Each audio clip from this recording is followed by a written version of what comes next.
যে আমরা এখনো আমার মনে হয় যে 1971 সালে যে দেশ স্বাধীন হয়েছে সেটা শুধু শেখ পরিবারের জন্য, আমার জন্য। ক্ষমা চেয়েও আর লাভ হবে না, ক্ষমা চাওয়ার দিন শেষ হয়ে গেছে। এখন শুধু একটাই সিদ্ধান্ত, সরকারের পতন হতে হবে এবং সরকারকে পদত্যাগ করতে হবে। এভাবে যেন হুঙ্কার দিয়ে কথা বলছিলেন ছোট্ট পর্দার অভিনেত্রী আরোহী মিম।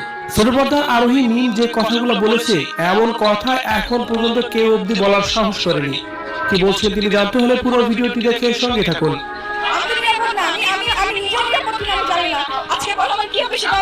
আরোহী মিম আজকে শিক্ষার্থীদের সাথে আন্দোলনে নেমেছেন, আর আন্দোলনে নেমেই যেন হুঙ্কার দিয়ে কথা বলেছেন। তার সরাসরি একটাই কথা, সরকারের পতন চাই। এর বিপরীত কোনো পরিকল্পনা এখন আর হবে না, তার কারণ সেই সময় শেষ হয়ে গেছে। এই সরকারের কাছে বিচার দিলে নতুন করে কোনো বিচার হবে না, শুধুমাত্র বিচারের নামে নাটক হবে। তাই সরাসরি পতন চাই। এ সময় পলকের উদ্দেশ্যেও তিনি বলেন, নতুন করে ক্ষমা চেয়ে কোনো লাভ নেই। ক্ষমা যা চাওয়ার আগে যদি চেয়ে নিতেন তাহলে হয়তো বা কোনো সমাধানে আসতো, কিন্তু এখন আর ক্ষমা চাওয়ার কোনো সুযোগ নেই। এখন শুধু একটাই কথা, সরাসরি পতন অথবা পদত্যাগ, দুটার একটাই আপনাদেরই করতে হবে।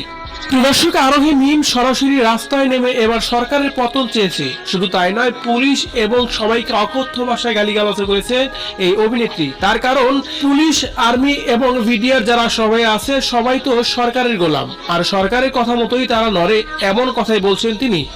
পুলিশ হচ্ছে সরকারের চামচা।